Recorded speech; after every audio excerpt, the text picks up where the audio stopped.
El Día del Padre. Mi hijo me envió una caja de regalo que supuestamente debía ser una sorpresa, pero mi mujer la miró de reojo y me susurró al oído: «No la abras». Yo fruncí el ceño. «¿Por qué? ¿Qué pasa?». Me incliné para observar mejor y me quedé helado. 10 minutos después la policía estaba en la puerta. No vais a creer lo que había dentro de la caja. Antes de seguir, suscríbete al canal y cuéntanos en los comentarios desde dónde nos escuchas. Ni siquiera había dejado la caja en la encimera cuando sonó el teléfono. La pantalla mostraba el nombre de Miguel, mi único hijo. Contesté pensando que me diría un feliz día del padre, o con suerte una disculpa torpe. Pero lo que salió de su boca fue rápido, seco y con un tono ya cargado de fastidio. «Papá, necesito 3.000 euros. Hoy mismo. Ni un saludo, ni un «¿Cómo estás?». Nada. Como si fuera lo más normal del mundo. ¿Para qué?, pregunté intentando mantener la calma. Suspiró como si yo fuera el que estaba siendo irrazonable. «El coche de Natalia necesita arreglos. Vamos justos con el alquiler este mes. Y además los críos tienen una excursión programada. Pensé que querrías ayudar antes de que esto se ponga feo». Antes de que se ponga feo. Así es como me habla ahora mi hijo. No como un hijo a su padre, sino como un cliente presionando a un banquero. Sentí un nudo en el pecho. Mis ojos volvieron hacia la caja, la que él supuestamente había mandado.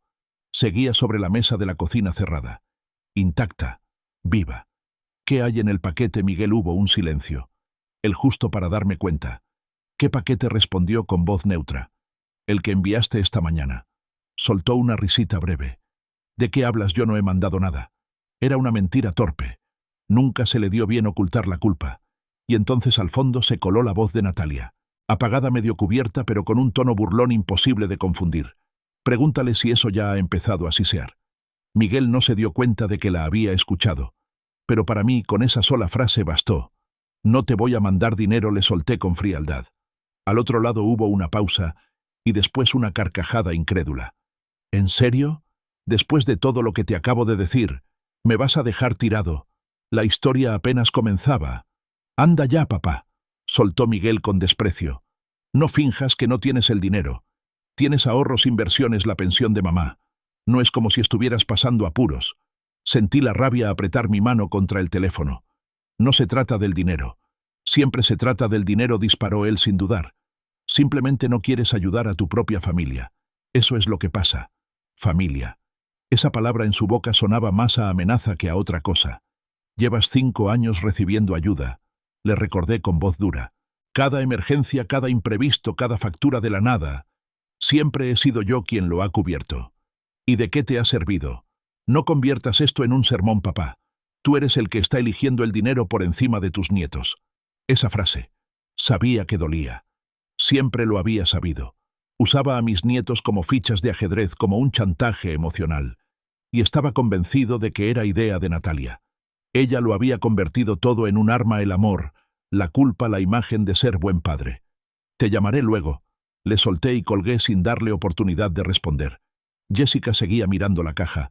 Su voz sonó apagada, como si temiera poner en palabras lo que los dos sospechábamos. «Eso no era un regalo, ¿verdad?». No respondí en seco. No lo era. Di un paso hacia la encimera. Me fijé en los bordes pulcros, en los pequeños orificios, para que entrara aire en el silencio absoluto que había vuelto a envolverlo todo. No tenía nada de afectuoso. No era una broma. Era un mensaje, y la llamada acababa de confirmarlo. No dije nada más. Alargué la mano hacia mi café ya frío y amargo, pero ni siquiera bebí. Mi mano temblaba aún, crispada por la discusión. Jessica rodeaba la caja con cautela, como si pudiera saltar de pronto, como si ya supiera qué había dentro antes de levantar la tapa. Los dos la observamos en silencio. Aquella amenaza muda plantada en medio de nuestra cocina. Una caja con mi nombre escrita por el mismo hijo al que un día llevé sobre mis hombros en ferias y partidos de béisbol. El mismo niño al que enseñé a montar en bicicleta. El mismo que ahora me habla como si fuera un cobrador de deudas. Algo dentro de mí volvió a quebrarse. Un leve rasguido. Jessica se estremeció. «Voy a llamar a la policía», dije. Ella solo asintió en silencio.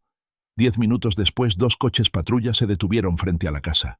El agente Méndez y su compañero bajaron. Uno con guantes en la mano, el otro ya hablando por radio. Los conduje adentro sin pronunciar palabra. «Está en la encimera de la cocina», expliqué. No lo hemos tocado desde que se movió. Bastó una mirada para que vieran los orificios de aire y lo reportaran como material peligroso. En cuestión de minutos, pidieron la intervención de control de animales. A Jessica y a mí nos hicieron esperar en el salón. Ella se sentó, pero yo permanecí de pie. No quería relajarme. El agente Méndez regresó con una pregunta que me hundió el estómago, señor Graves. ¿Hay algún motivo para pensar que un miembro de su familia querría asustarle? Jessica levantó la cabeza sobresaltada. Yo no respondí de inmediato. Él continuó. El embalaje es demasiado deliberado para ser una broma. Lo entregó un mensajero privado sin nombre en el registro. ¿Quién lo mandó? No quería ser identificado. Asentí despacio. Sí, mi hijo, Miguel. El bolígrafo del agente se detuvo. ¿Cree usted que intentaba hacerle daño? Creo que quería mandarme un mensaje. Y lo recibí. 10 minutos después llegó el equipo de control de animales. Abrieron la caja como si fuera un artefacto explosivo lento preciso con los guantes hasta el codo. Lo que salió no era dinamita, pero el efecto fue casi el mismo. Una serpiente del maíz de casi 1 metro pálida con manchas rojas enroscada contra el cartón. Sacó la lengua hacia la luz y se acomodó en una espiral perezosa indiferente al caos que había provocado. No es venenosa, dijo el especialista. Parece que ha estado en un terrario. Quien la tenía sabía cómo manejar reptiles. Casi solté una carcajada. Claro que lo sabían. Natalia había publicado historias en Instagram desde una feria de reptiles. Lo recordaba bien, presumía de sujetar una pitón como una experta. Los agentes recogieron la caja La Serpiente y tomaron nuestras declaraciones. Me ofrecieron abrir una investigación. Dije que no, al menos por ahora. De todas formas, presentaremos un informe del incidente, añadió el agente Méndez. Si ocurre cualquier cosa más, incluso una llamada, avísenos de inmediato. Cuando se marcharon, Jessica echó el cerrojo 2 veces. Ninguno de los dos habló mientras recogíamos la encimera. Yo pasé un paño por el lugar donde había estado la caja. No sé por qué. No había suciedad ni manchas, pero lo necesitaba. Como si intentara borrar la sensación de haber sido invadido. Entonces ella murmuró casi para sí. ¿Crees que siquiera recuerda qué día es hoy? No respondí. ¿Para qué recordar? Recordaba. Lo suficiente como para mandar una caja. Lo suficiente como para no firmar con su nombre. Y lo suficiente como para elegir algo vivo, silencioso y perturbador. Algo que decía: te estoy vigilando. Puedo alcanzarte incluso cuando crees que estás a salvo. Nos quedamos en el salón mucho después de que el sol comenzara a ponerse. Yo observaba la luz anaranjada deslizarse sobre las tablas del suelo, y por primera vez en años, no me sentí orgulloso del hombre en que se había convertido mi hijo. Me sentí perseguido por él. A las 19:43, el móvil vibró de nuevo. Un mensaje de Miguel. Llegó el regalo entero, sin emoticonos, sin explicación. Solo eso. Jessica miró la pantalla. Se llevó la mano a la boca. Yo no respondí. Borré el mensaje y dejé el teléfono boca abajo. Ella intentó tomarme la mano. Al ver que no me movía, se limitó a sujetar mi manga. No va a parar, susurró. Asentí despacio. No. Pero yo sí. A la mañana siguiente desperté con 4 llamadas perdidas de Miguel. 2 mensajes de voz y un SMS. ¿Me vas a ignorar? Está bien, pero entonces no esperes que Natalia lleve más a los niños. Ni siquiera eran las 7:30. Jessica ya estaba en la cocina dando de comer al gato, y fingiendo no ver que yo sostenía el móvil como si fuera radiactivo. No le conté los detalles. No todavía. Pero sabía lo que venía. El segundo mensaje de voz empezó con un suspiro fingido, el mismo que Miguel usaba a los 16, cuando se enfadaba por la hora del toque de queda. Papá, mira. Sé que estás cabreado, pero hablo en serio. Estamos en un apuro, papá. El alquiler vence ya. Natalia bastante tiene con los críos. Solo necesitamos algo para pasar el mes. 2.000 como mucho. Tú puedes, ¿verdad? Siempre lo haces. Dijiste que la familia ayuda a la familia. ¿O era solo una frase para sonar sabio cuando yo era niño? Borré el mensaje antes de que terminara. Jessica me acercó el café. ¿Estás bien? Sí, claro, mentí. La verdad era que me sentía como un banco atracado a cámara lenta. Cada palabra, cada llamada, cada mensaje envenenado era otra mano rebuscando en mis bolsillos. A las 10 en punto volvió a llamar. Esta vez contesté. Por fin papá dijo como si yo le debiera algo. Solo quería saber si tuviste tiempo de pensarlo. ¿Pensar qué? La transferencia. Natalia ya habló con el casero. Si mandamos algo hoy evitamos la multa por demora. Y los niños tienen excursión al museo la semana que viene, necesitarán zapatos nuevos. Cerré los ojos. Miguel, me enviaste una serpiente viva por correo.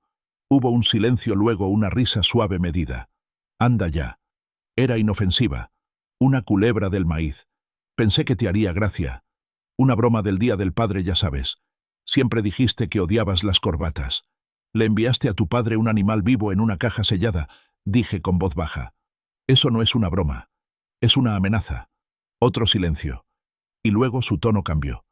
Vale. Si lo quieres retorcer así, quizá no deberíamos hablar más. No respondí. Lo digo en serio, estalló. Quieres ir de víctima, perfecto. Pero no me culpes cuando los niños dejen de llamarte. Cuando seas viejo y necesites que alguien te levante del váter y no haya nadie. ¿Eso se supone que debe asustarme? No. Es un recordatorio de lo que pasa cuando eliges el dinero antes que la sangre. Colgué. Esa tarde Jessica se sentó a mi lado en el sofá. Su labor de punto descansaba inmóvil en el regazo. Me ha escrito, dijo en voz baja. Me giré hacia ella. ¿Qué te dijo? Que si no vamos a ayudar no quiere que estemos cerca de los niños. Había algo en sus ojos que nunca había visto. No era tristeza ni ira. Era derrota. Nos está castigando, murmuré. Ella asintió despacio. ¿Y Natalia? Añadió. Me mandó una foto. Sentí cómo se me tensaban las manos. Jessica tomó el móvil y me lo enseñó. Eran Emma y Lucas, sentados en el suelo del salón mirando a la cámara con el ceño fruncido. Detrás de ellos, en una pizarrita, alguien había escrito: «Los abuelos no nos quieren lo suficiente como para ayudar a mamá y papá». Me quedé mirando esa imagen mucho rato. Mi nieta llevaba una tirita de Dora la Exploradora en la rodilla. Lucas vestía la sudadera de Spider-Man que yo mismo le había regalado por su cumpleaños el año pasado. «Están usando a los niños», dije con voz áspera. «Llevan usándolos desde hace tiempo», susurró Jessica. Nosotros no queríamos verlo. La semana siguiente fue una ráfaga de chantaje emocional. Miguel llamaba día sí día, no siempre empezando con un tono suave. «Hola, solo quería saber cómo estabas», para luego girar de golpe hacia las cifras. Natalia mandaba mensajes interminables empapados de quejas, lo dura que era la maternidad, cómo sus padres nunca la habían apoyado, cómo yo no podía entender porque nunca tuve que elegir entre llenar la nevera o echar gasolina. Estaban levantando un muro de vergüenza a nuestro alrededor, ladrillo a ladrillo, reproche tras reproche. El viernes Miguel llamó durante la cena. Jessica me miró y negó con la cabeza, pero contesté de todos modos. No sé por qué. Quizá por costumbre. Papá entró atropellado. «Mira, acabo de hablar con el taller. Natalia va a perder el coche si no pagamos al menos la mitad de la factura. No voy a mandar dinero», le dije. ¿Por qué su voz se quebró frágil como cristal? «¿Por qué nos haces esto? ¿Por qué nos cortas como si fuéramos extraños? Vosotros nos convertisteis en extraños», respondí, «cuando usasteis a vuestros hijos como rehenes en una campaña de culpa. Cuando me enviaste un animal vivo y lo disfrazaste de broma. Cuando dejaste de llamarme papá y empezaste a tratarme como un cajero automático con patas». No contestó. «Tú elegiste esto, Miguel». Colgó. Jessica y yo terminamos la cena en silencio. Esa noche entré en mi despacho y abrí el archivador. Saqué la carpeta de cartón con la etiqueta Miguel, historial de ayuda. Dentro había más de 40 justificantes y resguardos, transferencias bancarias, pagos con tarjeta, depósitos de alquiler, matrículas escolares, compras de supermercado, recibos de luz y agua, consolidación de deudas. 15 años de ayuda silenciosa. Más de $173.000 en total. Y eso sin contar el coche que le regalé, el dinero en efectivo que le daba en las Navidades, o las facturas que cubrí cada vez que Natalia volvía a quedarse sin trabajo. Extendí los papeles sobre el escritorio. Mis manos temblaban no de arrepentimiento sino de claridad. Ayudarle no había construido nada. Solo había agrandado el agujero. Aquello no era generosidad. Era erosión. Y yo estaba harto de dejarme vaciar. A la mañana siguiente eliminé a Miguel de mi banca online como usuario autorizado. Cancelé la transferencia automática de $500 mensuales que Jessica y yo habíamos creado 2 años atrás para asegurarnos de que los niños no les faltaran cosas básicas. Llamé a la aseguradora y quité su coche de nuestra póliza conjunta. Después cambié todas las claves de nuestras cuentas. Al mediodía empezaron los mensajes. «Natalia, vaya. Así que vas a dejar a tus nietos sin nada porque no supiste encajar una simple broma. Miguel». Lo necesitábamos. Esto es cruel. Estás eligiendo el orgullo antes que la familia. Natalia otra vez. Les diremos la verdad. Que sus abuelos se rindieron con ellos. Miguel, vas a morir solo. Esa noche no respondí. Me senté con Jessica en el porche trasero. El cielo era de un azul pálido, el aire quieto. Y por primera vez en meses, nadie me pedía nada. Solo silencio. Y por fin, se sentía como paz. Aparecieron 3 días después. Sin aviso, sin llamada. Solo el ruido de las ruedas sobre la grava del camino a las 16:17. Jessica estaba cortando cebollas en la cocina. Yo limpiaba la barandilla del porche. Nos giramos a la vez por instinto. No tuve que mirar. Sabía que eran ellos. Miguel salió del asiento del conductor como si la casa le perteneciera. Natalia lo siguió, brazos cruzados, gafas de sol todavía puestas, como si entrara a un juzgado, y no al patio de sus suegros. No me moví. Solo esperé. No llamó. Golpeó 3 veces. Fuerte, con rabia, impaciente. Jessica se quedó en el pasillo inmóvil, todavía con el cuchillo en la mano. Le toqué el brazo y se lo quité con suavidad. Déjalo. Yo me encargo. Abrí la puerta lo justo para ver sus caras, pero no lo suficiente para invitarles a entrar. Miguel sonrió como si nada pasara. Hola, papá. No respondí. Pensamos en pasarnos. No contestabas a las llamadas. Imaginamos que quizá habías perdido el móvil o no sé, la cabeza. Natalia soltó una risa seca. Su sonrisa nunca alcanzó a los ojos. Ya le dije que probablemente solo estabas siendo dramático. Siempre te lo tomas todo demasiado a pecho, dijo Natalia. Yo los miraba, no sus palabras, sino a ellos. Sus caras, sus gestos, la representación ensayada. No parecían familia. Parecían comerciales en una llamada en frío. Miguel cambió de tono intentando sonar más suave. Mira, papá, lo entendemos. Estás enfadado. Las cosas se salieron un poco de control, pero seguimos siendo familia. Es la semana del Día del Padre, por el amor de Dios. No podemos hablar, me enviaste una serpiente viva. Ya te lo dije, respondió encogiéndose de hombros. Era inofensiva. Mentiste sobre enviarla. Abrió la boca, pero no le dejé hablar. Y volvisteis a usar a los niños como armas. Natalia intervino dando un paso hacia mí. Perdona, pero estamos criando a esos críos bajo un estrés constante. ¿Crees que es fácil mantenerlo todo unido sin apoyo alguno? Habéis tenido más apoyo del que jamás reconoceréis, contesté con frialdad. Pero se acabó. Su rostro cambió. La máscara se deslizó. Los ojos de Miguel se entrecerraron. Así que eso es todo. Después de todo lo que hemos hecho por ti. Jessica apareció detrás de mí. Todo lo que habéis hecho, su voz era serena, controlada. ¿Qué es exactamente lo que has hecho, Miguel? Él apretó la mandíbula. No voy a discutir con vosotros dos. He venido de buena fe. La buena fe no llega en cajas de cartón con agujeros para respirar, le solté. Durante un segundo eterno ninguno se movió. La brisa agitó apenas los carillones que Jessica insistía en colgar en el porche, aunque yo siempre odiara su sonido. Entonces Miguel explotó. ¿Sabes qué? Al diablo con esto. Queréis cortarnos bien. No esperéis que os visitemos. No esperéis tarjetas de cumpleaños. Y cuando llegue el día en que estéis viejos, enfermos e indefensos, más os vale tener amigos en ese plan de jubilación tan elegante del que presumís. Miguel, empezó Jessica, pero Natalia le agarró del brazo. No gastes saliva. No les importa. Nunca les importó. Se dieron la vuelta y caminaron hacia el coche. No los detuve. No alcé la voz.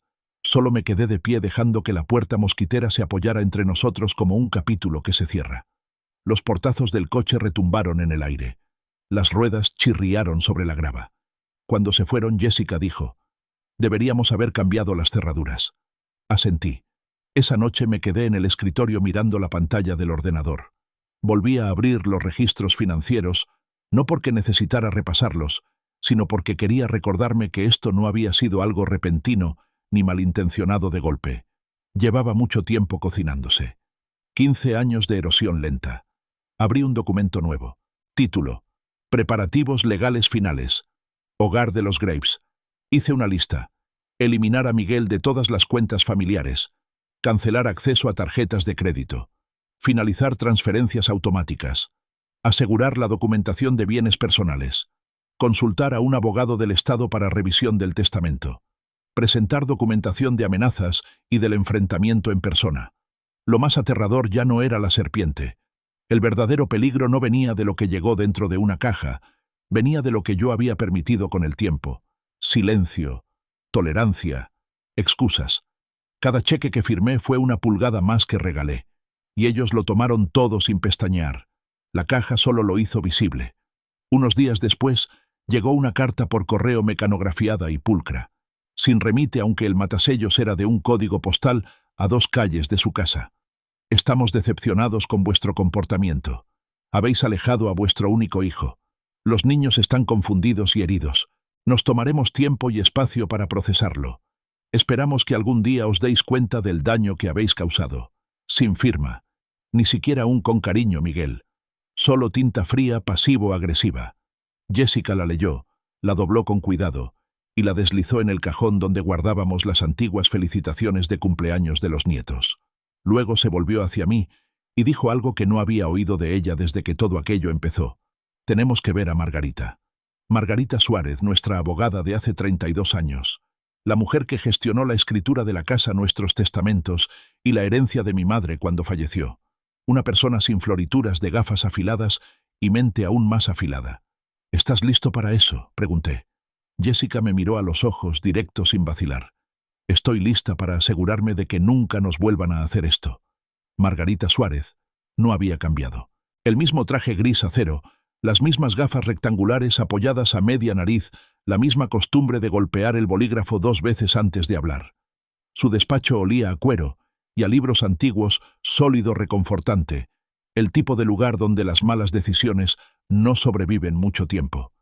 Jessica y yo nos sentamos frente a ella. La luz de la mañana se colaba por las persianas en franjas anchas y silenciosas. Guillermo, Jessica dijo mirándonos alternativamente. ¿Cuánto tiempo ha pasado? 6 años. 7, respondió Jessica. La última vez fue cuando actualizamos las directrices médicas.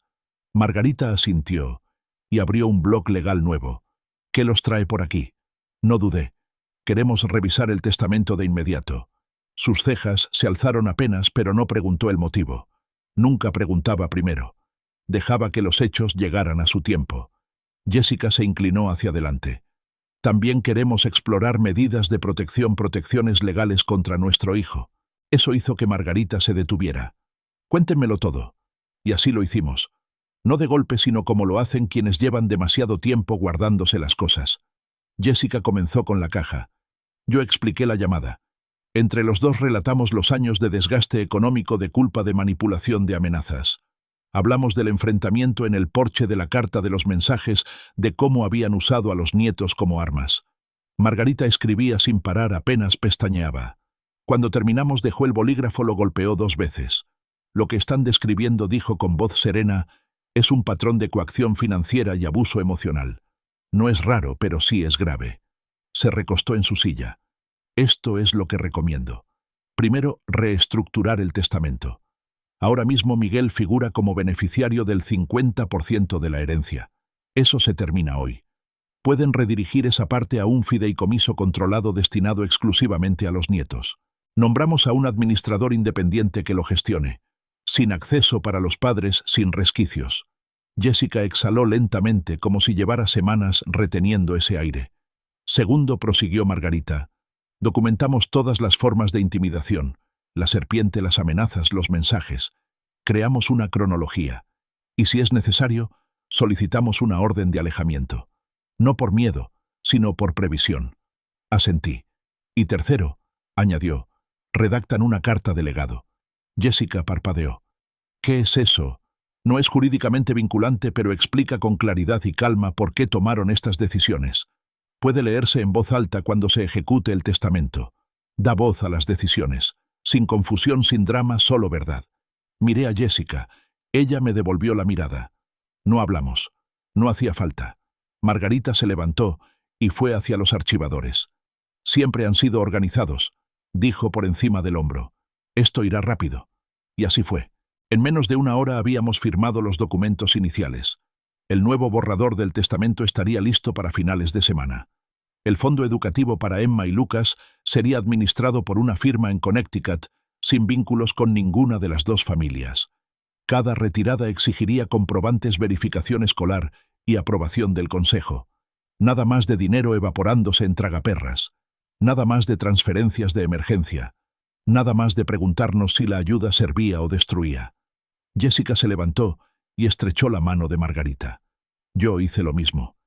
Entonces, Jessica dijo algo que no esperaba. Nos has dado algo que no sentíamos desde hace años. Margarita ladeó la cabeza.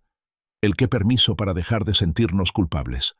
Fuera del despacho la ciudad seguía con su ruido habitual, claxones, pitidos de los semáforos, un carrito de café gritando pedidos.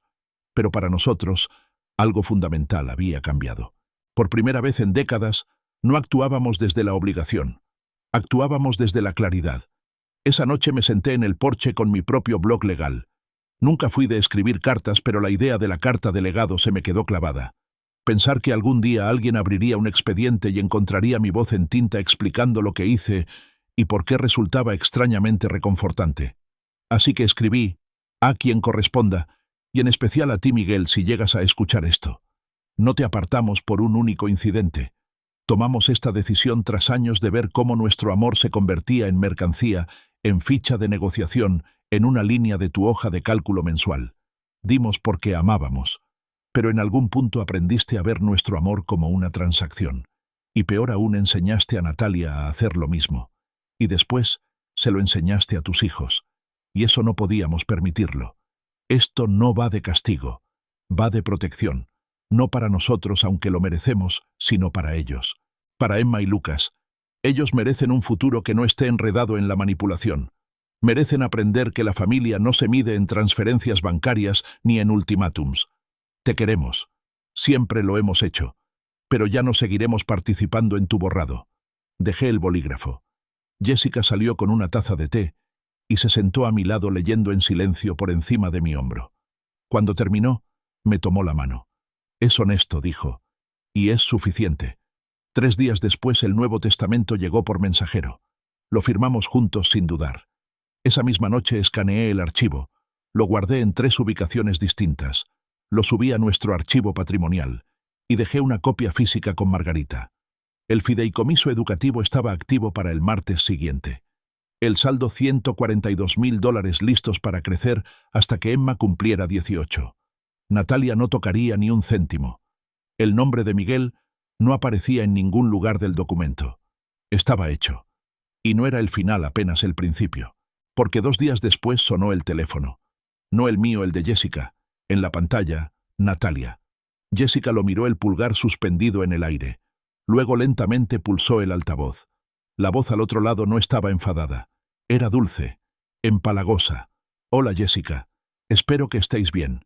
Queríamos saber si tú y Guillermo estaríais libres para comer la semana que viene. Solo los 4. Sin niños. Solo hablar.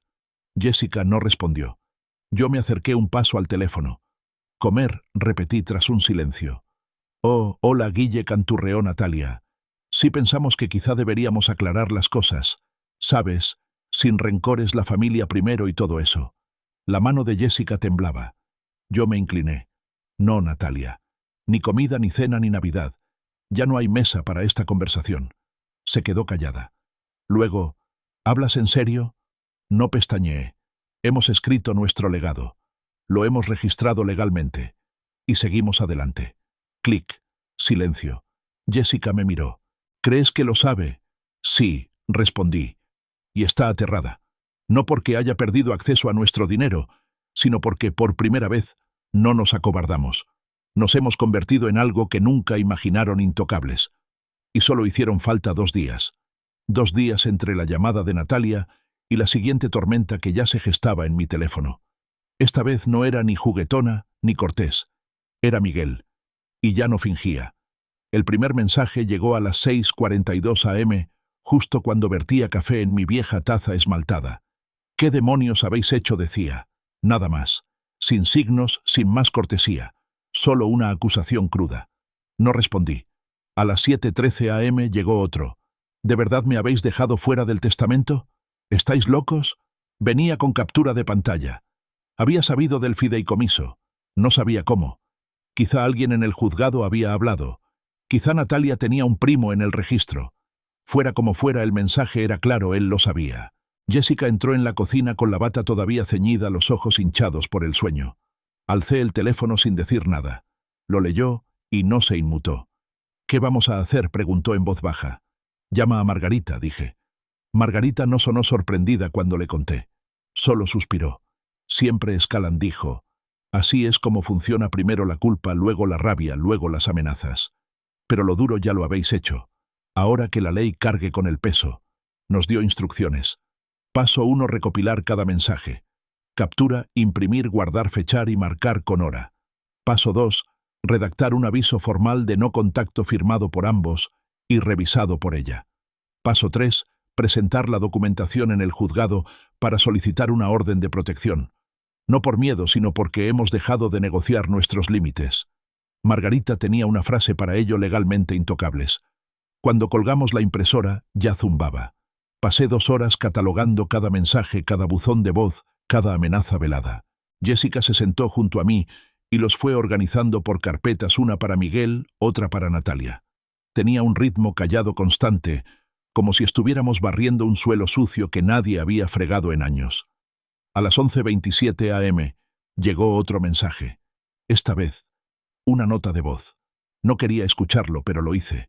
Su voz temblaba no por tristeza, sino por rabia. «¿Crees que esto arregla algo? ¿Crees que cortarme os convierte en justos? No sois más que un viejo amargado con la cartera gorda y sin alma. Estáis enseñando a vuestros nietos que la lealtad no vale nada. Juro que os vais a arrepentir». Lo escuché una vez más y luego lo guardé. Jessica no dijo nada. Simplemente alargó la mano y pulsó añadir a la carpeta. El juzgado aceptó la solicitud sin problemas. La documentación era exhaustiva. Margarita dijo que era uno de los casos más claros que había llevado en años. «No hay amenazas vacías», comentó repasando el expediente. «Todo es preciso, con patrón predecible. La orden de alejamiento entraría en vigor en 72 horas. Una vez notificados, Miguel y Natalia tendrían prohibido legalmente contactarnos por teléfono, mensaje, correo electrónico, en persona o a través de los niños. Cualquier intento se elevaría a cargos penales». La expresión en el rostro de Jessica al oír la palabra penales era compleja, mitad pena, mitad alivio. «Él solía llevarme el desayuno a la cama», susurró de camino a casa. «Cuando era pequeño quemaba las tostadas y las traía con zumo de naranja y una flor del jardín». No respondí. También lo recordaba. Pero aquel niño ya no existía. 3 días después entregaron la notificación. Miguel fue emplazado en el trabajo, Natalia en casa. Jessica y yo estábamos preparando la cena cuando mi teléfono volvió a vibrar. Número oculto. No contesté, pero esta vez entró un buzón de voz. Lo puse en altavoz. «No solo me estáis apartando, me estáis humillando en el trabajo. ¿En serio? ¿Creéis que esto os hace parecer nobles? Os hace parecer asustados cobardes. ¿De verdad pensáis que un trozo de papel me impedirá proteger lo que es mío? Estáis equivocados». Me quedé mirando el teléfono. Jessica apagó el fuego sin decir nada. Nos sentamos en silencio, pero esta vez no teníamos miedo. Estábamos cansados. Cansados de dar vueltas en el mismo campo de batalla emocional, siempre esperando una tregua que nunca llegaba. Ahora había fronteras claras dibujadas con tinta y ley.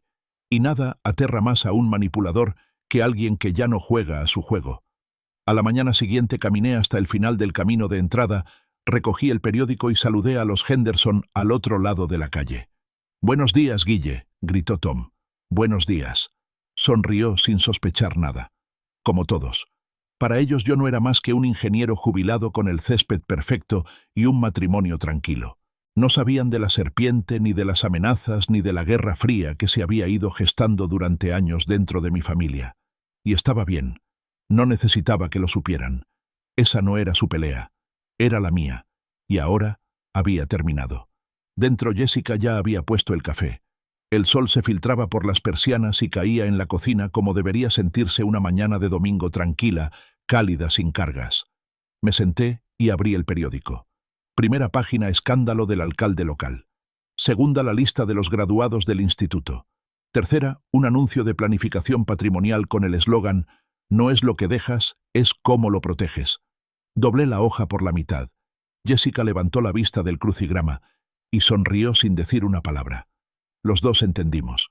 Ya no estábamos protegiendo nuestra riqueza. Nos estábamos protegiendo a nosotros mismos. Esa tarde llovía sin tormenta. Una de esas lluvias de verano suaves y constantes que golpean las ventanas como un reloj que cuenta algo. Jessica preparaba té. Yo estaba a mitad de organizar recibos en el estudio cuando lo oí la puerta de un coche cerrarse, luego pasos.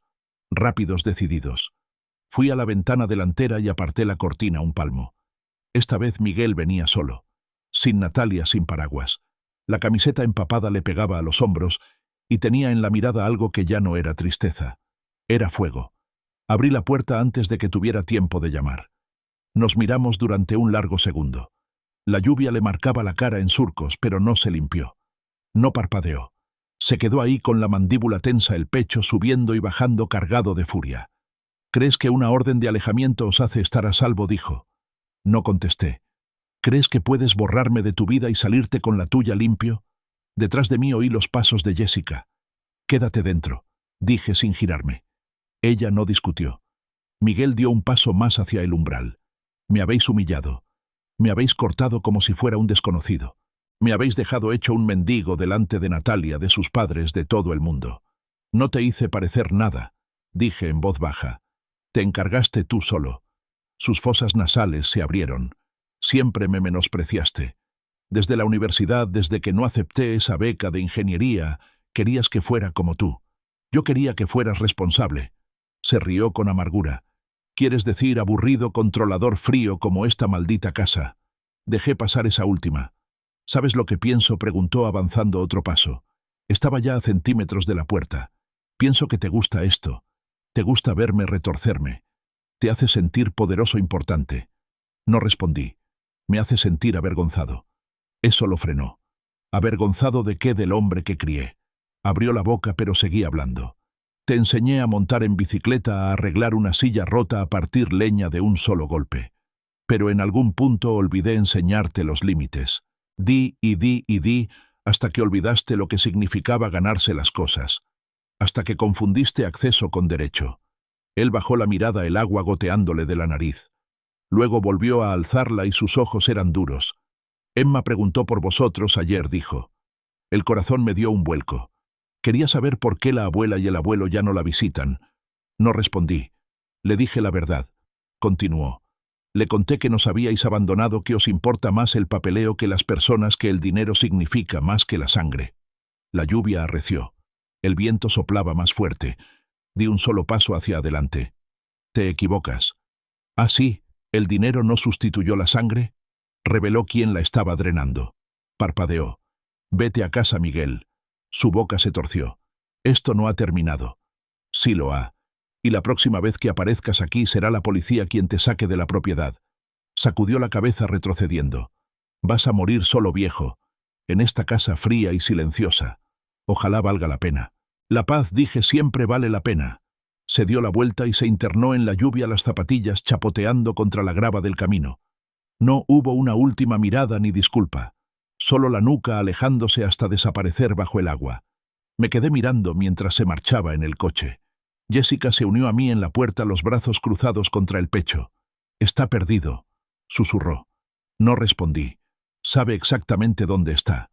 Lo que no soporta es no tener el control. Ella no dijo nada más. Solo se apoyó en mí, su calor atravesando el frío que aún flotaba en el umbral. Nos quedamos así mucho rato. No esperando, no deseando, solo soltando. Aquella noche dormí mejor que en años. Sin sueños, sin preguntas, solo quietud. A la mañana siguiente preparé café mientras Jessica leía el periódico.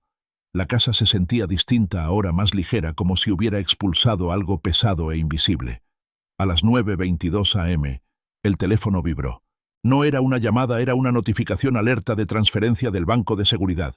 Intento de acceso desde un dispositivo desconocido. Acceso bloqueado. Jessica levantó la vista. «Siguen intentándolo». Asentí. «Que lo hagan». A las 10:45 llamó Margarita. «He hablado con el juez», dijo. «Vamos a elevar la orden a una prohibición permanente de contacto. Las pruebas de ayer confirman que violó los términos provisionales. Ni siquiera tuve que pedirlo», añadió. «Cualquier intento de contacto a partir de ahora va directo a la oficina del sheriff. Esto ya no es un asunto familiar. Es legal». Exhalé despacio. «Gracias, Margarita». Ella hizo una pausa. «¿Estás bien?». «Ahora sí». Esa tarde Jessica y yo nos sentamos en el porche trasero a ver cómo el sol caía tras los árboles. «Puede que nunca vuelva a hablarnos», dijo ella. Asentí. «Y los niños. Crecerán. Entenderán». Me tomó la mano dibujando con el pulgar la cara interna de mi muñeca como solía hacer cuando éramos novios. Ese gesto me ancló. «Puede que nunca nos perdonen», susurró. «Quizá no. Podrás vivir con eso». Alcé la vista al cielo donde las primeras estrellas empezaban a titilar. «Sí», respondí, «porque por fin hice lo que todo padre espera no tener que hacer nunca. Proteger mi hogar de mi propio hijo. Y lo volvería a hacer. Sin arrepentimiento. Sin miedo, sin titubeos». La lluvia llegó justo después de la cena. No era tormenta, solo una de esas lluvias de verano constantes y firmes. Silenciosa pero con peso. De las que se filtran en todo, especialmente si has dejado algo expuesto. Jessica aclaraba los platos. El aroma a jabón de limón llenaba la cocina cuando lo escuchamos neumáticos girando sobre la grava mojada. Miré el reloj. 8:14 p.m. Ni entregas, ni visitas previstas. Me acerqué a la ventana delantera ya sabiendo. Los faros cruzaron el césped demasiado rápido. Una silueta conocida, un Nissan gris. Su coche. Miguel. No dije nada. No hizo falta. Jessica ya había cerrado el grifo. Él azotó la puerta antes de que el motor se apagara del todo. Sin paraguas, sin chaqueta, empapado con los puños cerrados y la misma expresión que le vi a los 15, cuando golpeó un tabique porque le cancelé el viaje de cumpleaños tras una suspensión en el colegio. Solo que ahora no había pared. Estaba yo. Avanzó hacia la puerta principal y tocó el timbre una vez, luego otra y otra más. Seco, impaciente, como si tuviera derecho a entrar. Abrí antes de que pudiera apretar por cuarta vez. No dije palabra. Él tampoco durante los primeros segundos. Su cara enrojecida, el pelo pegado a la frente por la lluvia. Respiraba fuerte. Demasiado fuerte para alguien que acababa de caminar 10 metros. «¿Crees que has ganado?» Seguí callado. «¿Crees que unos papeles, una abogada engreída van a hacer que todo esto desaparezca?» La voz se le quebró en la última sílaba, pero enderezó los hombros para disimularlo. «No te das cuenta de lo que has hecho», continuó. «Me has avergonzado. Has destrozado tu relación con tus nietos. Has envenenado a esta familia». Jessica estaba en el pasillo detrás de mí, los brazos cruzados. No se ocultaba, pero tampoco intervenía. Habíamos hablado de este momento no en detalle, pero sabíamos que llegaría el empujón final, la última rabieta. Miguel dio un paso más entrando en el resplandor de la luz del porche. La lluvia le goteaba de las mangas, los dientes apretados. «Siempre has controlado todo, cada euro, cada decisión. Y cuando por fin me rebelé, ¿qué hiciste? Me castigaste como si tuviera 12 años. Respiré hondo, despacio. Mis manos siguieron a los costados. «No, Miguel», dije con calma. Me protegí como un hombre de 70. Él bufó. «No finjas que esto va de seguridad. Va de ego. No soportaste ser necesitado. No soportaste dejar de ser el héroe. Soporté pagar tu alquiler durante 7 años», respondí. «Soporté rescatarte de tus deudas de tarjeta. Soporté que tu mujer llamara a tu madre llorando mientras tú te quedabas sentado detrás sin abrir la boca». Abrió la boca, pero no le dejé interrumpir. «Soporté que Emma me preguntara por qué el abuelo no fue a su recital después de que tú le dijeras que estábamos demasiado ocupados para preocuparnos». Su cara cambió entonces. Por un instante la furia se resquebrajó. «No sabía que le habías dicho eso», murmuró. «No lo preguntaste», le respondí. Nos quedamos allí un rato más. La lluvia se fue suavizando. Él exhaló largo y amargo. «Ya lo has dejado claro», dijo. «Me habéis apartado. Muy bien. Que os aproveche. Espero que el dinero os dé calor cuando muráis solos». Luego, en voz más baja: «Espero que Emma y Lucas crezcan y descubran qué clase de personas sois en realidad». Se dio la vuelta para marcharse. No lo detuve, pero sí dije una última cosa, Miguel. Se quedó inmóvil. Los niños acaban descubriendo la verdad tarde o temprano, sobre todo los que son listos. Y Emma es muy, muy lista. No giró la cabeza. Siguió andando los pasos pesados sobre la grava húmeda. Segundos después, el coche rugió y desapareció. Jessica se colocó a mi lado pegándose contra mí. «No volverá, ¿verdad?», no dije. «Ni siquiera para el funeral». Me miró. «¿De quién?» «El tuyo. El mío. De cualquiera», lo pensé. «No. Ya nos enterró. Nosotros solo nos negamos a quedarnos bajo tierra». Permanecimos un momento más y luego cerré la puerta. El clic de la cerradura sonó como un punto final.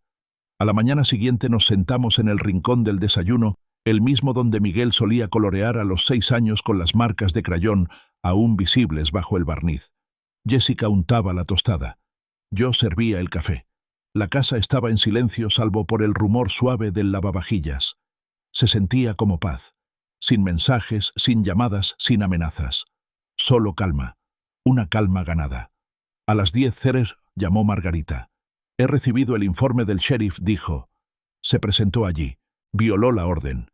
Es suficiente para una denuncia penal. Yo no hablé. Guillermo añadió con suavidad.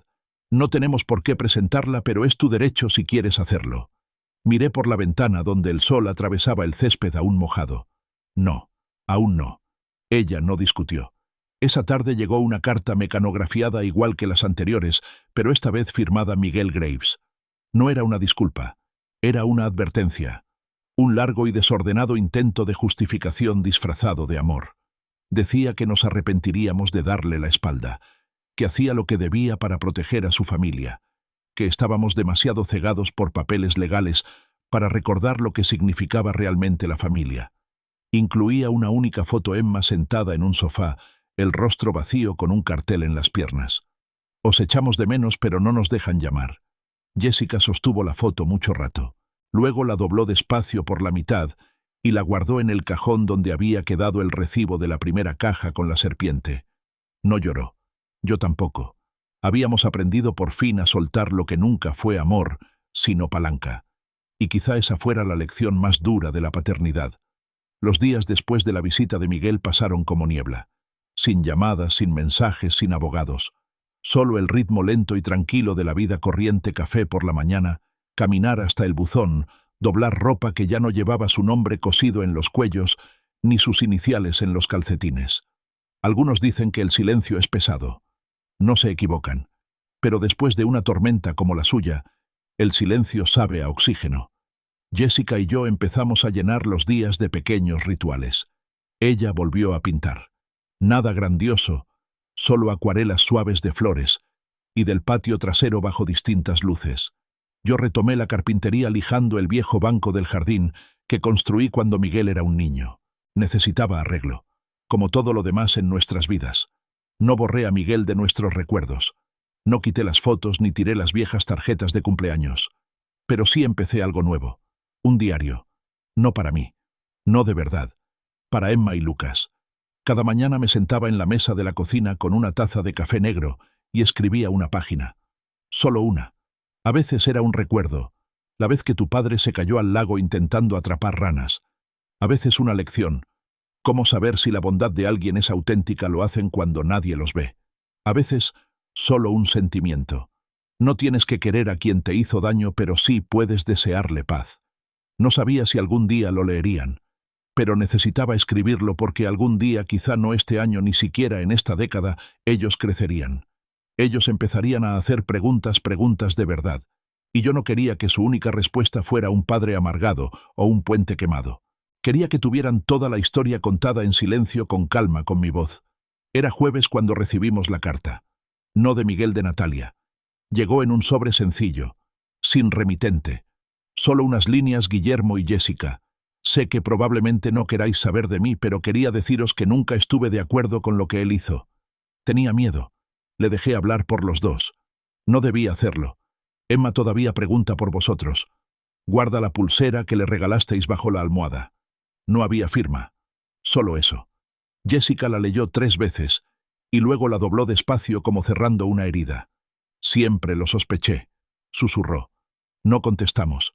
No había dirección a la que enviarla de todos modos. Pero por primera vez en meses me permití sentir algo que no me había atrevido a nombrar: esperanza. Una tarde, sentado en el garaje, hojeando una caja de viejos recibos y manuales, encontré algo que no veía desde hacía años. Un dibujo. El dibujo de Emma de cuando tenía 6. Éramos nosotros, Jessica y yo, de pie, junto a una casita torcida con flores rosas y una chimenea inclinada. Había escrito su nombre en el tejado con rotulador morado. Al lado, la casa de Gampi y Gama. Había escrito abuelo mal, pero el corazón estaba bien puesto. Lo clavé sobre mi banco de trabajo y me quedé mirándolo mucho rato. Me recordó que el amor, cuando es verdadero, no necesita ser perfecto, solo necesita ser seguro. Jessica volvió a ofrecerse como voluntaria en la biblioteca local. Yo me uní al grupo vecinal de reparaciones, arreglando vallas grifos que goteaban y alguna lavadora rebelde. No era glamuroso, pero había algo sanador en estar ahí para gente que nunca pedía demasiado. De vez en cuando alguien mencionaba a sus hijos, a sus nietos. Yo sonreía, con educación asentía. A veces compartía una pequeña anécdota, a veces no. No era vergüenza. Pero el duelo tiene su intimidad. No siempre quiere ser dicho en voz alta. A comienzos de primavera plantamos nueva lavanda a lo largo de la valla. Jessica dijo que ayudaría a mantener felices a las abejas. Yo dije que hacía que el lugar oliera a paz. Ambos estuvimos de acuerdo en que era mejor que el silencio. Una mañana de abril, mientras recortábamos los setos, un coche redujo la velocidad frente a la casa. Un sedán negro, cristales tintados. Me quedé helado. Jessica también. No se detuvo. Solo se paró un instante, luego siguió de largo. Ella me miró. ¿Crees que era...? No lo sé. Esa noche añadí otra página al diario. Una que no leí en voz alta. Si alguna vez vuelves, yo seguiré aquí. No con los brazos abiertos, sino con la verdad, con límites, con un cuidado del que nunca te atreviste a aprender de tu padre. No volvimos a ver a Miguel ese año y estaba bien. Porque la paz no es la ausencia de otros. Es la ausencia de fingir. Y por primera vez en mi vida ya no tenía nada que fingir.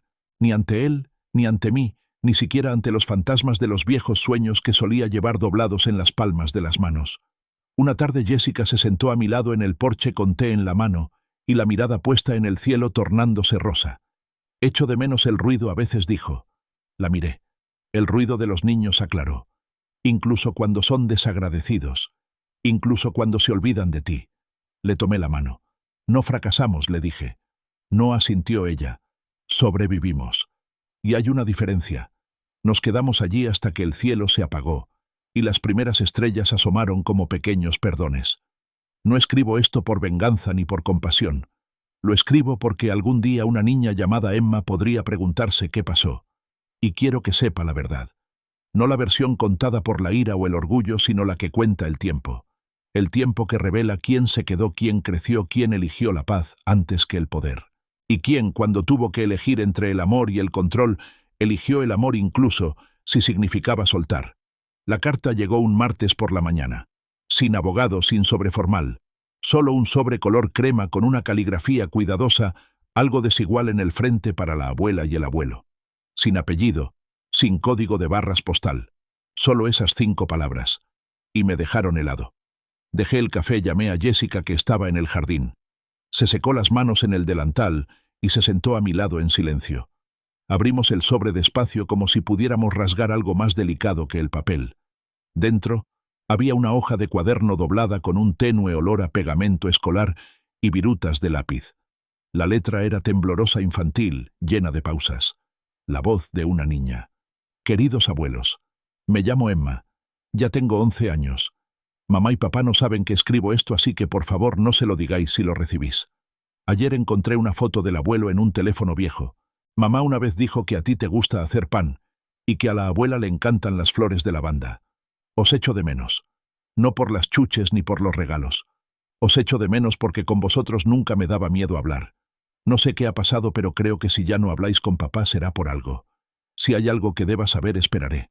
Pero solo quería deciros que nunca dejé de quereros. Con cariño, Emma. Jessica se tapó la boca. Las lágrimas le llenaron los ojos y cayeron en silencio. Sin sollozos, sin drama.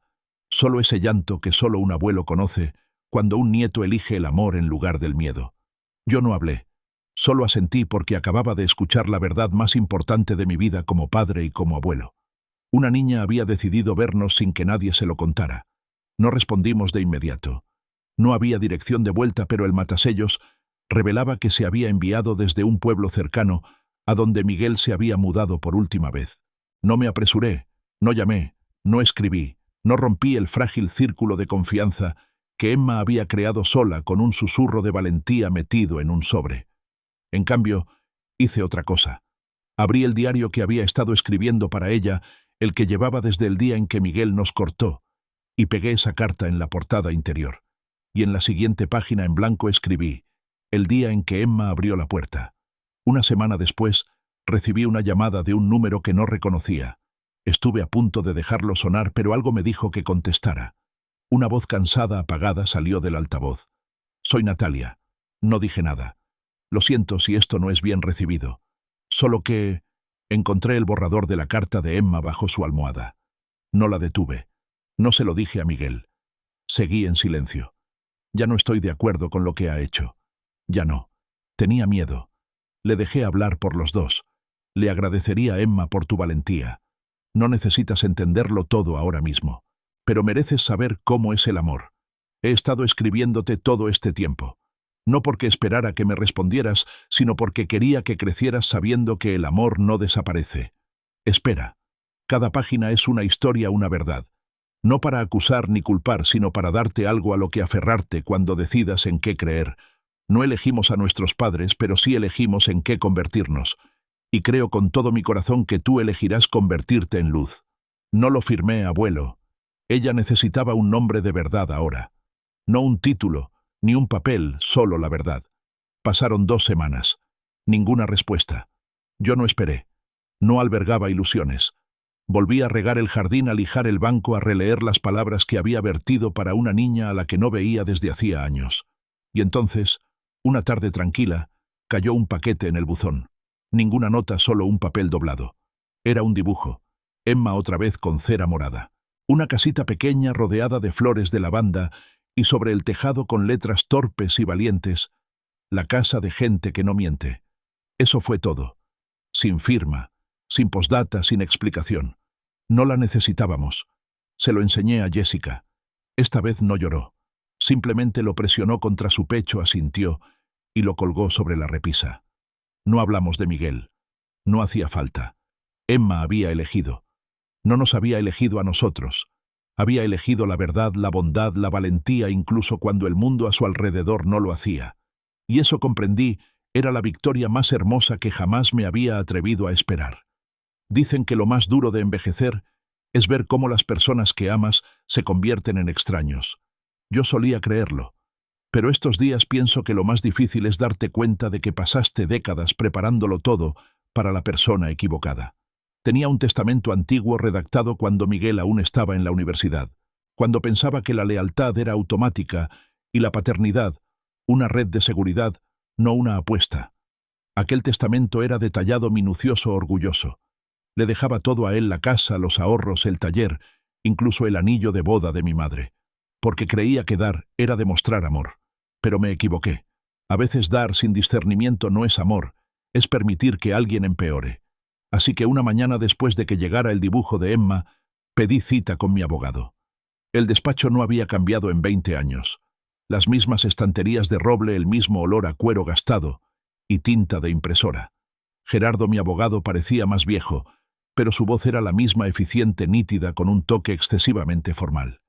«¿Qué puedo hacer por usted, Guillermo? Necesito actualizar mi testamento». Él levantó la vista por encima de las gafas. «¿Actualizar o reescribir?» «Queme el viejo», dije. Empezamos de cero. Deslicé un pequeño bloc de notas sobre la mesa. Tenía 2 nombres, Jessica y Emma. Nadie más. Gerardo no comentó nada. Solo asintió y empezó a teclear. Es un sentimiento extraño borrar a alguien de tu vida con una sola frase. No lego ninguna parte de mi herencia a mi hijo, Miguel Tomás Graves, ya que esta es una decisión consciente y deliberada. La frase en sí era fría, legal, precisa, pero en mi pecho se sentía como cortar la última rama muerta de un árbol, para que el resto pudiera respirar otra vez. Ya no estaba enfadado. Eso ya había pasado. Lo que quedaba era una claridad serena. Emma no había recibido nada material, pero había mostrado más honestidad, amor y valentía moral que su padre en 30 años, y eso era lo que importaba. Jessica y yo pasamos las semanas siguientes en una preparación silenciosa. No cambiamos nuestra rutina, seguimos horneando pan, pintando, podando los setos, pero tras bambalinas, las cosas se movían. Abrimos un fondo fiduciario a nombre de Emma. Aseguramos la escritura de la casa, garantizando que nadie pudiera venderla o tocarla, salvo ella cuando llegara el momento. Contactamos con una fundación de alfabetización y creamos una beca en el futuro nombre de Emma, destinada a niños que eligieran la bondad incluso cuando fuera difícil, porque eso era lo que ella había hecho sin alardes, sin recompensa. No se lo conté. Aún no. No quería cargar a una niña que todavía aprendía las tablas de multiplicar con el peso de una herencia. Pero seguí escribiendo en el diario cada día. Y ahora más que nunca no solo escribía recuerdos. Escribía instrucciones, planos secretos. Cómo arreglar una puerta que chirría con una pastilla de jabón. Cómo detectar una sinceridad falsa. Cómo lograr que el pan suba cuando hace frío. Cómo saber cuándo alguien te quiere y cuándo está usando tu amor como moneda. Todas esas cosas que ojalá alguien me hubiera dicho antes de ser padre. Todas esas cosas que Miguel ignoró. No solo le estaba dejando bienes, le estaba dejando armadura. Y entonces a principios de diciembre recibimos otra carta. Esta no era de Emma, era del distrito escolar de una orientadora. Había encontrado una de mis páginas en la carpeta de Emma copiada con su propia letra.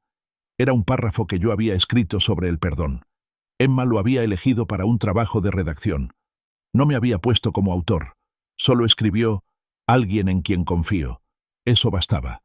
La nota de la orientadora no era una intromisión. Era breve, cálida, respetuosa.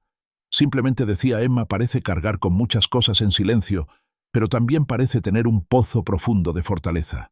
Sea cual sea la relación que mantiene con usted, la está ayudando a mantenerse en pie. Solo quería darle las gracias y espero que siga siendo esa presencia».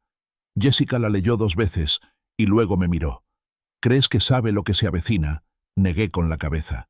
«No lo necesita. Aún no. Pero estará preparada». Empecé a apartar pequeñas cosas. Un collar que Jessica llevaba cuando Emma era niña. Una colección de mapas viejos que había guardado de viajes por carretera. La brújula de mi abuelo.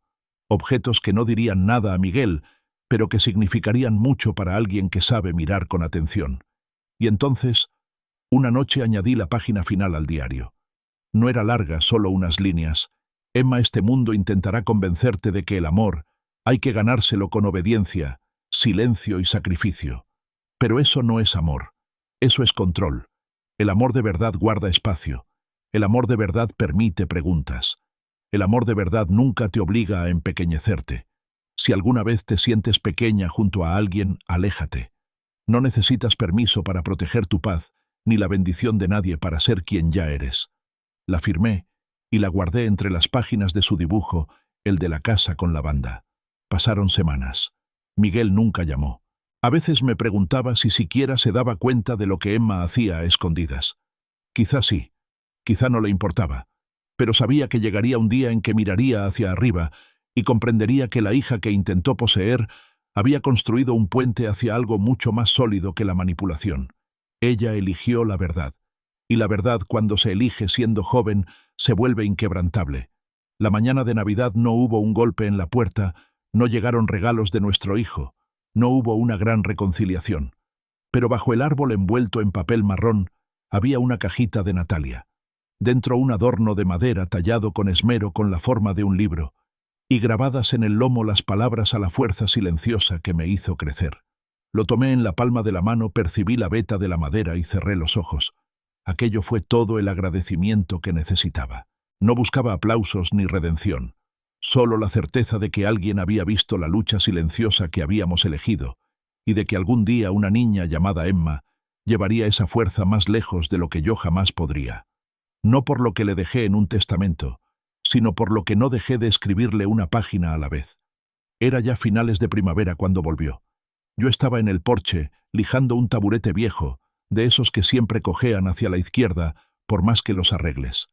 Jessica tarareaba dentro una canción de los años 60 de la que nunca recordaba bien la letra. La cancela chirrió. Al principio no levanté la vista. Pensé que sería el cartero o algún vecino con la consabida sonrisa y el gesto de saludo. Pero entonces escuché la voz suave, clara, más madura de lo que recordaba. «Hola, abuelo». Me giré y allí estaba. Emma 17, quizá 18 ya. Más alta, más segura. Tenía en la mirada algo que no había visto desde que mi mujer perdió a su madre, una fuerza templada por el silencio y afilada por la decisión. Se parecía exactamente a Natalia, en sus mejores años, con un deje del mentón de mi madre. Apoyé la lija no porque el taburete estuviera terminado, sino porque en ese instante no importaba nada más que no perderme ni un segundo de su rostro. No corrí hacia ella, no lloré, No dije nada durante 10 segundos. Simplemente me puse en pie y abrí la puerta mosquitera. Entró como si lo hiciera 100 veces al día, aunque la última vez que había estado allí tenía 5 años. Jessica apareció en el recibidor con un paño de cocina en la mano y los labios temblándole ya. «Hola, abuela», dijo Emma con suavidad. Entonces Jessica dejó el paño y la abrazó, como solo una abuela sabe hacerlo, con todo el miedo, la culpa y la esperanza recogidos en 2 brazos que temblaban. Nadie preguntó por qué había vuelto. Ella no dio explicaciones y no las necesitábamos. Hay regresos que no piden permiso, solo presencia. Con té caliente y galletas de limón por delante, de algún modo se acordó de todo. Por fin habló Emma. Leí el diario. Todo. Saqué fotos de las páginas antes de que mi madre las encontrara. No preguntó nada más. Asentí. Ella sacó algo de la mochila, un sobre doblado amarillento por los bordes. Era mi última carta, la que había metido dentro del dibujo de la casa con la banda. Creo que me la aprendí de memoria, dijo, desplegándola despacio. Sobre todo esta parte. El amor verdadero nunca te obliga a empequeñecerte. Nos miró. Esa frase lo cambió todo. No supe qué decir. Así que dije lo único que importaba: estoy orgulloso de ti. Ella parpadeó rápido y luego otra vez. Para eso he venido, respondió. Se quedó 3 días. Sin anuncios, sin publicaciones en redes, sin llamadas a su padre. Plantamos tomates. Jugamos al gin rummy. Vimos una tormenta cruzar el campo en silencio. Y en la segunda noche hizo la pregunta que siempre supe que llegaría. ¿Por qué lo hizo, papá? Removí el té despacio. ¿Te refieres a por qué nos dio la espalda? Ella asintió. Creo que porque le daba miedo el amor. ¿Por qué? Pregunté. Porque lo dimos sin condiciones. Y gente como tu padre solo sabe valorar aquello que controla. Ella asintió despacio. Siempre sentí que me quería a cachos. Cuando obedecía, cuando me callaba, cuando sacaba notas perfectas. Me miró. Eso no era amor. Era aprobación. No es lo mismo. Los hombros se le soltaron. Y así de golpe los años que nos separaban se acortaron. No se borraron, pero sí se tendió un puente. Antes de irse le di la pequeña caja ignífuga que guardaba bajo la cama.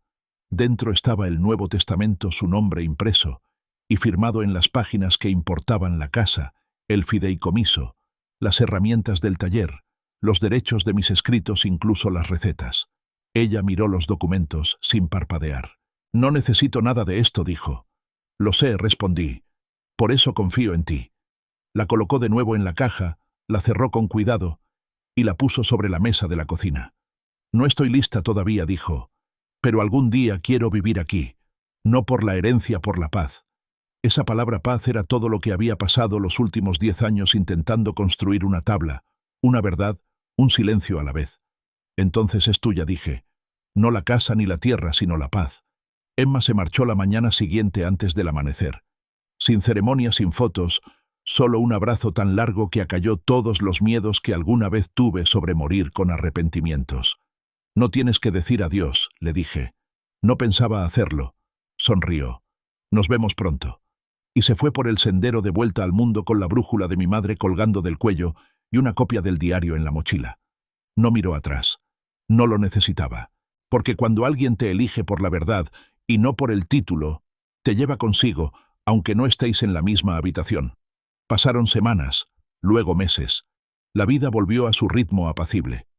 Café a las 6, poda a las 9, un paseo con Jessica antes de cenar. Miguel nunca llamó. Leímos en el periódico que se había mudado otra vez. Había abierto una empresa de marketing en una ciudad cercana.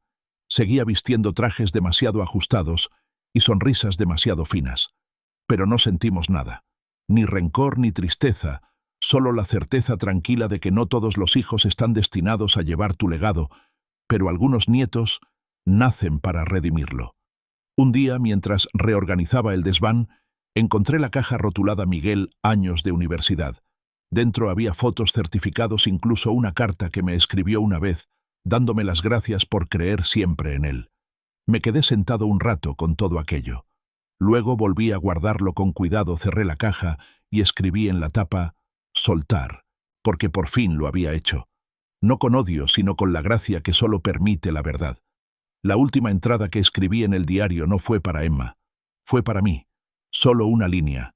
Ella volvió no en busca de respuestas, sino porque el amor nunca se había ido. Y debajo, una fecha 14 de mayo, el día en que todo lo que había sembrado en silencio con terquedad y esperanza al fin floreció. Gracias por acompañarme en este viaje.